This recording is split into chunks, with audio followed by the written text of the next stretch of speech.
Hola, hola mi gente, reciban un cordial saludo. Gracias por acompañarme en este nuevo análisis. Hoy hablaremos de las renuncias masivas que sacuden a la Suprema Corte tras la elección judicial del pueblo. También hablaremos de Norma Piña que absolve a José Luis Abarca en el caso Ayotzinapa, mientras la presidenta Claudia Sheinbaum exige justicia fiscal contra Ricardo Salinas Pliego y sanciones a los ministros que lo protegieron. También se revela el conflicto de interés del ministro Alfredo Gutiérrez Ortiz Mena. Aquí comienza el derrumbe del viejo poder judicial. Comencemos con la información.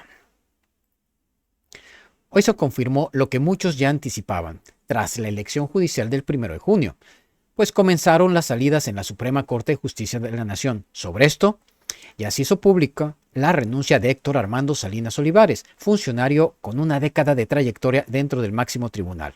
Y como se puede ver, su salida no pasó desapercibida. El mensaje que dejó en redes fue más que una simple despedida institucional. Nos damos cuenta que contenía un tono crítico, una especie de reclamo encubierto hacia el nuevo rumbo del Poder Judicial, pero también hacia los cuestionamientos que pesan sobre varios de los que ahora se van. De este modo, Salinas Olivares escribió que había servido a México con orgullo y que nadie podía quitarle eso. Sin embargo, la frase que llamó la atención fue otra. Afirmó que si se le llegaba a comprobar algún uso indebido del cargo, entonces sí habría consecuencias. En este sentido, fue interpretado como un intento de marcar distancia del resto de la cúpula que hoy comienza a desmoronarse. Al respecto, no se trata solo de una renuncia más, pues ahora el ahora exfuncionario era una figura clave, colaborador directo de ministros como Lainez Potisek, con participación en la elaboración de sentencias. Así que su salida no simboliza un cambio administrativo. También refleja cómo algunos grupos intentan salir antes de que se les investigue por su cercanía con decisiones que hoy se consideran controversiales o incluso cuestionables legalmente. Nos damos cuenta que el proceso de depuración en la Corte no será silencioso. Ya no se trata únicamente de un cambio de nombres. Lo que viene es un ajuste de fondo, donde incluso los colaboradores cercanos tendrán que rendir cuentas. Así lo confirmó la presidenta de la República al advertir que toda entrega-recepción debe ser auditada. Y si se detectan irregularidades, habrá denuncias, incluso penales. Y mientras eso ocurre dentro de la Corte, otro escándalo sacudió la opinión pública. El segundo tribunal colegiado de circuito confirmó la absolución de José Luis Abarca por la privación de la libertad de los 43 normalistas de Ayotzinapa. La noticia cayó como balde de agua fría para los padres de familia. Y no es para menos. También para las organizaciones sociales y gran parte de la ciudadanía que durante años ha exigido justicia en este caso.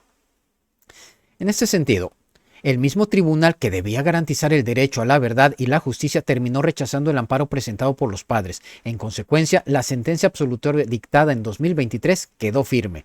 Eso significa que José Luis Abarca, ex alcalde de Iguala, no será considerado responsable por el delito de privación de la libertad, uno de los cargos más graves del caso.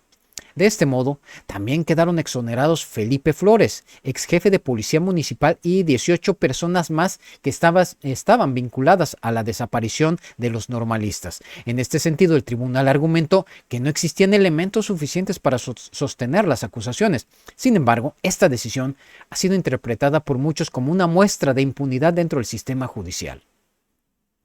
Nos damos cuenta que la indignación no solo viene del contenido de la sentencia, sino del momento político en el que se emite, justo cuando está por cambiar el rostro de la Suprema Corte.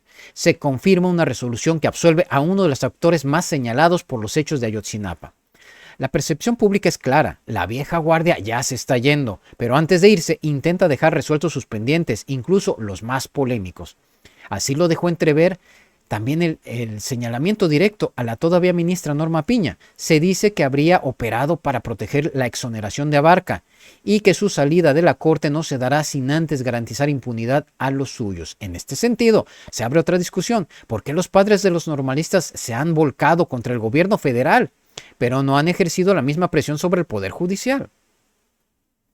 Como podemos ver, no se trata de dividir culpas, sino de observar con claridad quiénes han frenado el avance del caso. El Poder Ejecutivo impulsó comisiones de la verdad, investigaciones especiales y reformas legales. El Poder Judicial, en cambio, termina por absolver al principal implicado.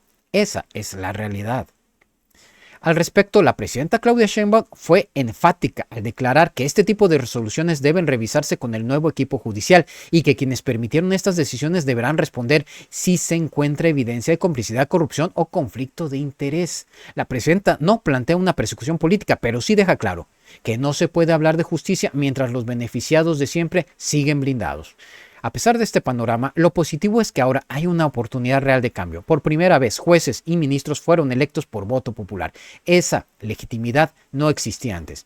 Y como se ha dicho, es el momento de marcar diferencia. México tiene por delante la posibilidad de renovar por completo su sistema judicial y con ello garantizar que casos como Ayotzinapa no terminen enterrados por decisiones judiciales incomprensibles.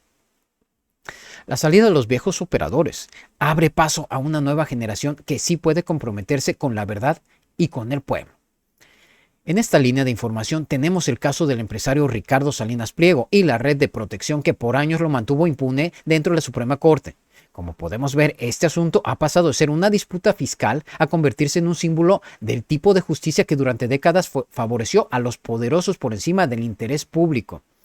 En este contexto, la presidenta Claudia Sheinbaum fue contundente al señalar que el nuevo Poder Judicial no solo debe de exigir que Salinas Pliego pague lo que debe, sino también investigar a los ministros y jueces que durante años frenaron procesos en su contra. Nos damos cuenta que no se trata únicamente de un reclamo económico, hay una exigencia de fondo, romper con el pacto de impunidad que se construyó desde dentro del sistema. De este modo, lo que está en juego no solo es el adeudo fiscal de uno de los hombres más ricos del país, es el precedente que se sienta para todos aquellos que han usado su poder económico para evitar cumplir con sus obligaciones. Y si alguien duda de eso, basta recordar las declaraciones recientes en Palacio Nacional. Durante años hubo amparos tras amparos, apelaciones, trabas judiciales y criterios contradictorios que postergaron el cobro de más de 30,000 millones de pesos. En este sentido, no se puede ignorar el papel que jugó Alfredo Gutiérrez Ortiz Mena, ministro de la Corte, señalado por tener un conflicto de interés directo. Fue director del SAT en el momento en que se generaron los créditos fiscales que ahora están bajo litigio. Y recientemente intentó que la misma Corte aprobara una medida para devolverle a Salinas Pliego ese dinero, con intereses incluidos además. Nos damos cuenta que eso no solo es inmoral, es insostenible desde cualquier perspectiva legal o ética. Personas que deben más de 60,000 millones de pesos y que aún tienen la posibilidad de influir dentro del Poder Judicial para recuperar lo que nunca pagaron, esa es la realidad que está saliendo a la luz gracias a este proceso de transición institucional. En este sentido, lo que viene no será fácil. La presidenta lo ha dicho con claridad. Si durante la entrega-recepción se encuentran pruebas de irregularidades, los nuevos jueces tienen la obligación de denunciar. No es persecución, es justicia. De este modo, se marca un antes y un después. Ya no se trata solo de cobrar lo que se debe, sino de que quienes facilitaron ese desfalco también enfrenten las consecuencias. En este sentido, también ha surgido la preocupación de que la ministra Norma Piña esté operando para blindar a sus aliados. Algunos reportes señalan que intenta generar un marco legal para evitar que se inicien procesos administrativos o penales contra los jueces salientes. La lógica es clara, si se quedan sin fuero o sin cargo, podrían ser investigados, y hay quienes temen que se esté preparando un cierre institucional para evitar cualquier tipo de sanción. Como podemos ver, este intento de protección no ha pasado desapercibido. Reporteros, organizaciones civiles y hasta integrantes del nuevo Poder Judicial han advertido sobre esa maniobra. Lo dijo claramente la periodista Nancy Flores de Contralínea. Están intentando cerrar la puerta antes de que se pueda revisar lo que hay adentro.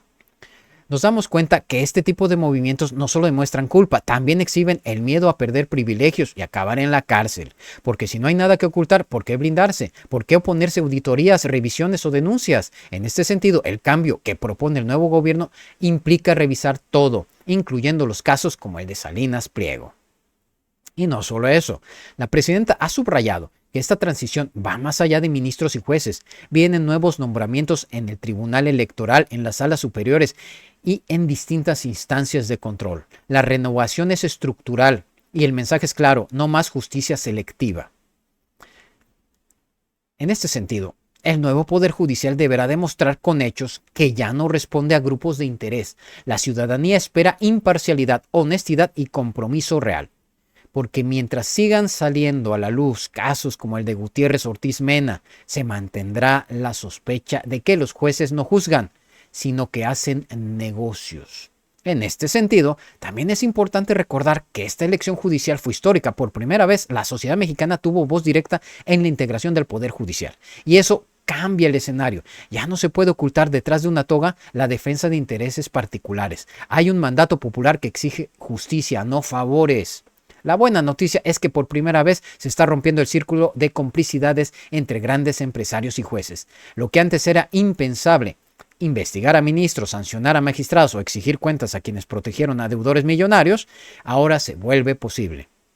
La elección judicial abrió la puerta a una transformación profunda del sistema y con el respaldo popular, México puede empezar a construir un poder judicial que sirva al pueblo, no a los millonarios.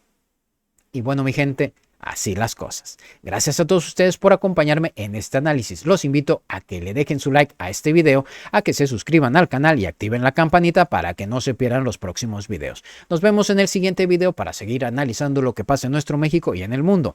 Y no olviden dejarme sus comentarios para saber qué piensan, porque su opinión es muy importante. Y en México todos tenemos voz. También quiero darle las gracias a todos los que me dejan sus comentarios, sus saludos, sus likes y que se suscriben al canal. Muchas gracias por su gran apoyo. Recuerden, siempre a la izquierda, con el pueblo.